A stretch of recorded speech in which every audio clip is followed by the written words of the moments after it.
he basically mentioned, the key changes that people need to look at is that people are using the search engines now to get more and more local. And I know one of the things that Nathaniel is pretty big on is getting this local search or local-based searches, getting the getting the websites optimized, because people are now looking for a local plumber, a local hairdresser, a local anything by using the internet. And where they used to get global responses, they're actually looking for people they can deal with at a local level. So I know because I had this discussion with him before that, the guys that position me online are really keen to make sure that people can have high local search content. And the other thing he mentioned was this mobile device sort of scenario, which you've mentioned as well, Craig, where, I know me. For example, I used to carry phone numbers for people that I used to need to contact, and especially suppliers. But these days I don't need to, because I can search it on my phone and just dial it directly from the phone.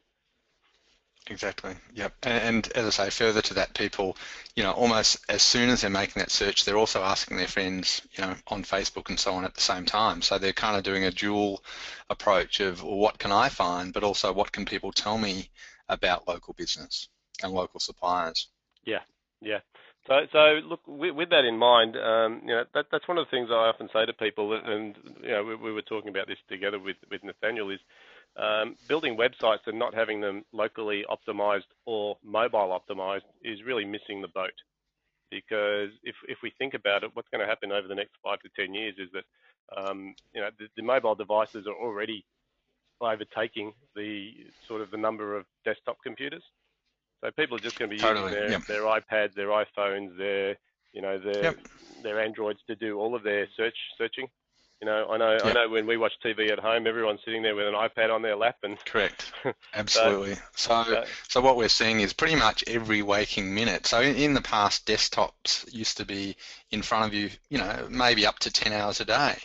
But now, putting aside sleep, which I hope we all get, it can be up to 18 hours a day when you've got that device at your fingertips. So as soon as you see something that stimulates you, and it could be anything from a leaky tap to a TV ad, it's there in front of you. So you've got this immediate reaction. And I think there was a lot of time early in the piece where they were looking at ways of having clicks from TV ads and all that sort of thing.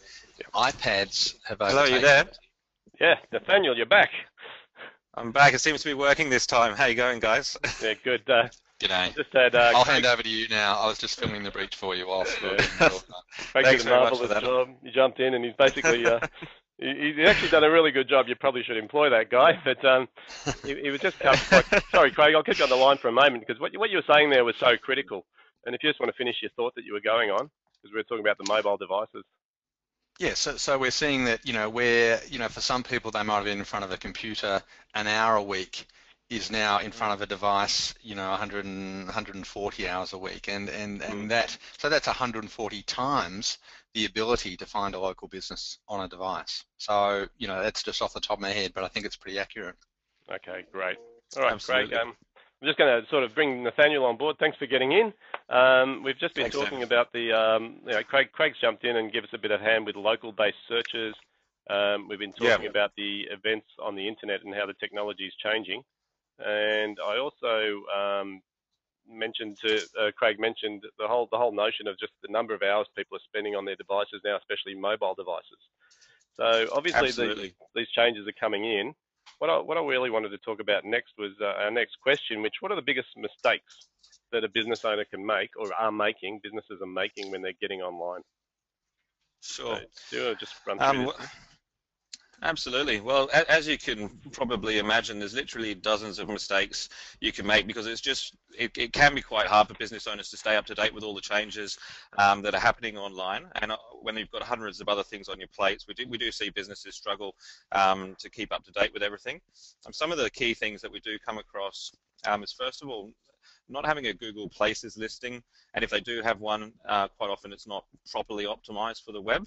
Yeah. Going back to what you guys were saying earlier about the huge spike in location-specific searches, a correctly optimized Google Place listing is a very fast and effective way to get on the first page of Google in your target area. Yep. And what we find is people who are typing in location-specific search phrases are quite often further down the buying cycle, much more chance of them actually, getting in touch with you and doing business. Mm-hmm.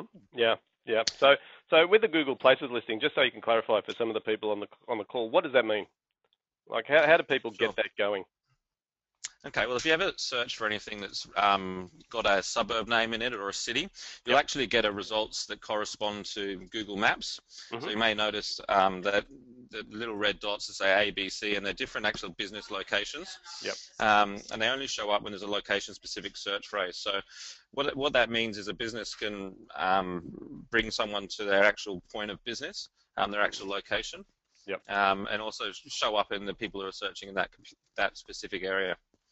Okay, great. So really, what people need to do in business is make sure that Google Place listing is up to date, has relevant information, and basically is inviting and sort of makes people want to sort of click through from there. Yep. Yeah, that's exactly right. And very similar to a website, it does need some basic optimization work on it, so that it's not just showing up when people are searching for your business name, but also for key search phrases which are related to your particular industry. Yeah, great, excellent. Okay. Another huge mistake I see businesses make is having a lack of information about their particular service on their website. Yep. Which one is important because we know that customers are researching prior to contacts, and the less information a business has on their site, it does harm the credibility, and people perceive them to have it when they're doing their research. At the end of the day, people are using Google to find information, so it's important that you keep doing your business justice and giving all the information about the various services you provide and background on your company and all that kind of thing on your website. Yeah. And then also having that relevant content will have a dramatic effect on your search rankings in Google as well, because one of the key factors that Google looks at, is having relevant and unique content on your website. Yeah. Okay. So really, what you're saying here is that people are using Google to do information-based searching. They're looking for content, and making sure that anyone who has a website is really focused on adding content, which is educating their prospects as they're going through the website as well. That's exactly right. Yeah, yes. Great. So this next point, not having relevant content, do you just want to just drill in a little bit more on that one as well? Sure. I guess having relevant content is a key factor in the overall overarching strategy. As you can imagine, that's going to give people a good user experience, but also Google's looking for content that's relevant to the sort of things that people are looking for. So having relevant content goes back to the research when you're building your website. Look at what people are actually searching for and base your content around that, and that's going to position you the best in Google, and you'll have the most benefit out of your campaigns if you're running Google AdWords or doing banner advertising or any social media. The relevant content really keys into the overarching strategy. Okay, so really it's about keying the content to the search term as opposed to just putting on our website what we think people want to see. That's right, and also making the content unique. If it's copied around the web all over the place, you can actually end up getting penalized by Google in that instance. So at the end of the day, the aim of the game is not to try and trick Google, it's to try and give the user a good experience, which is what Google wants as well. Excellent. Now, if anyone's got any questions as we're going through this, feel free to type them into the questions section, and we can try and pick them up as we go. So this next point, fully managed Google AdWords campaigns. Can you sort of tell me a bit more about this, the whole idea of... Yeah, well, absolutely. Well, for anyone who's ever ran a Google AdWords campaign, they'll know that it can be one of the most costly areas of your marketing strategy. And if it's not managed correctly, we can see how it can have a detrimental effect on a business in terms of budget wastage and that kind of thing. Within that, one of the most biggest mistakes is not actually having the actual local suburb names incorporated in the ad campaign and the keywords that we use within the structure of the ad. Unless the AdWords campaign is completely targeted to the location that the business is targeting, you can end up wasting a fortune on clicks that are completely irrelevant. Oh, okay. So really, what we're talking about here is, AdWords is one of those things that's like a slot machine. You can put a lot of money into the thing. And I've just seen people spending thousands and thousands of dollars on getting their AdWords up and running. But my challenge has always been, is it generating quality leads? That's exactly right. It's very easy to spend money very quickly and drive traffic through to the website, but if it's not the quality leads, the people that are going to pick up the phone and do business with you, then you're literally just throwing money down the toilet. It's very important that you demonstrate a return on investment very early in the AdWords campaign, and then once you can see that it's working for you, then it's very easy to scale upward from there. Great. So I suppose that's one of the key things when we talk about internet marketing. The best thing from a coaching perspective that I've seen is that it's totally measurable. And what that means is every cent that goes into it, we can actually do an ROI investment pretty quickly. The only challenge I've seen is where people just let that investment run away and they're not really looking at the results. They're just throwing money at it and hoping it's going to work. What's your sort of comment for people who are doing that? What's the best way to make sure that they don't fall into that trap? Well, as you can imagine, I often get people coming to me who've been managing their own AdWords campaigns and ask me to sort of have a look at it and do some kind of an audit. And more often than not, there's a long list of things that need to be rectified within the campaign. And once we have a look at those and resolve them, we can see the conversions increase dramatically. We've got a recruitment agency that's on board, which currently has a conversion rate of over 30%, which means that basically a third of the people that are coming through the website are actually filling out the inquiry form. Yep. That particular example doesn't include phone call inquiries, so it could well be that half of the traffic to the site are getting in touch with the business. Now, this is largely attributable to the quality of the traffic that their designated AdWords manager is attracting with their campaign. Yep. Obviously, it's an area where you can spend a huge amount of money if it's not managed correctly. And I constantly hear stories where businesses spend thousands of dollars on AdWords without generating inquiries or sales, and they often, quick to jump to the conclusion that AdWords doesn't work, when usually it's just a case of it not being, looked after in the correct manner. Yeah, fantastic. Okay, so let's go on to the next question, which is, we talked about increasing conversion from the website. And really, the main core of today's topic was how do we do it? So let's get down to brass tacks. How do people increase that conversion? What are the secrets? Okay, well, there's plenty of methods and strategies to boost your online conversions, but here are a few quick ones that can be implemented pretty quickly that will instantly increase the results your current website is getting. As we touched on before, the mobile website is really a crucial component of your overall marketing strategy these days. 30% of searches are being done with a mobile phone, and it's expected that by 2014 it's actually going to surpass desktop searches. So for any of those people who are tuning in and have tried browsing the web on their mobile, they'll know that if the website isn't mobile friendly, you can get quite frustrated trying to navigate through the site, trying to find information, or often looking for contact details. But quite often when people are searching from a mobile device, they are looking to get in touch with the business, so it's important that the telephone number's extremely easy to find, and if it's not, there's a good chance that the searcher will actually go back to the search results and click on one of your competitors and choose to get in touch with them just because of the convenience.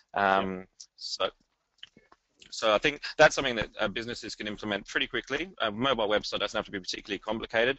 Just have an easy click-to-call function, maybe a link to your Google Maps, and you're likely to see your conversions skyrocket as a result of that. Okay. So this whole notion of just making it easy is really, it's no different to the real world. When we talk to people in business and we talk about conversion, we try and make sure every step of engaging a client is just so simple that it's almost a no-brainer. Now, having a click-to-call, I would agree with you. I don't know, other people would have experienced this too, but if I get on a website that's not mobile-friendly and I'm driving the car, shouldn't be doing this, but I'm just looking for a number. So sometimes I'll have to pull over because I have to zoom in and zoom out and try and find the number and cut and paste it into the phone, where if there was just a simple number with a click-to-call, it would be so much more convenient. Now, it sounds simple, but those sorts of things will really make the difference between someone going with you and the next number on the page, wouldn't it? That's exactly right, yes. Yep, okay. Now, we've talked a lot about AdWords, but let's talk about the key. So for most people out there, when you look at AdWords campaigns, Nathaniel, what's the biggest things people need to do to increase their response to their AdWords campaigns? What would you suggest? Well, as you can imagine, Google's algorithm is constantly being updated, and trends in search phrases and keywords are changing all the time. So it's important that whoever is looking after your AdWords campaign is up to date with what's happening in the industry. Yep. A lot of the benefit is done up front in the research into the types of words that people are looking for, and what kind of words actually capture those people that have that commercial intent, that they're ready to do business with you. Yeah. So if you are seeking out a professional to manage your AdWords campaign, make sure they have a certification by Google to do so. Mm-hmm. Applicants have to pass rigorous examinations in order to achieve this certification, and as a result, should be fully aware of how to best manage the technology. Yeah, because I think one thing with Google is they're changing their algorithms so frequently, and look, the obvious thing that I see is that they're making them so that people get better responses to their searches. So I suppose having someone who's qualified or certified as an AdWords expert, they'd be able to keep track with those changes and make sure that your AdWords campaign is working most effectively. That's right. At the end of the day, Google can make more money if you have a very broad campaign that targets very generic keywords, but that might not be capturing the right kind of people for you. So often the best AdWords campaigns are the ones that are really specific in the words that they're targeting, and have really specific content on their web page that correspond with that. So quite often having a tightly managed campaign will perform better than just trying to blast every keyword that people could possibly be searching for in your industry. Right. So really what you're suggesting is tight and narrow rather than having a large number of words. Yeah, and the key with anything in online marketing is to give the searcher exactly what they're looking for. If you can be completely relevant and speak to exactly what the searcher's typed in, you're going to have a much higher success rate. Okay. So really, I suppose the answer here is to make sure whoever's managing the AdWords campaign is pretty up to speed with what's going on from Google's side, and quite dynamic in looking for what are people searching on, and making sure that when they search those terms, the responses or the landing pages they come to look relevant. Yeah, and I think also the campaign manager has to be accountable for making it work from a return on investment point of view. Mm-hmm. We often get asked, how much money should a business spend on AdWords, and generally it's not a question of how much a business spends. For example, if I told you, David, if you give me $1 and I'll give you $10 back, how much money would you be comfortable giving me? Yeah. Well, depending on whether I trusted you or not, but pretty much everything. So, not dissimilar to how we talk about marketing from a coaching perspective as well, is if you can measure a return and you know that you're going to get that return, it just opens up basically the options and the amount of money you're willing to invest. And, I often say to people, if you can get $2 for every dollar you invest in marketing, that's probably the best investment you'll find. Because unlike property or share market, this one's pretty much within your control. And the return on marketing, especially internet marketing, is almost instant. So you can start getting leads pretty much tomorrow if you've got an effective AdWords campaign.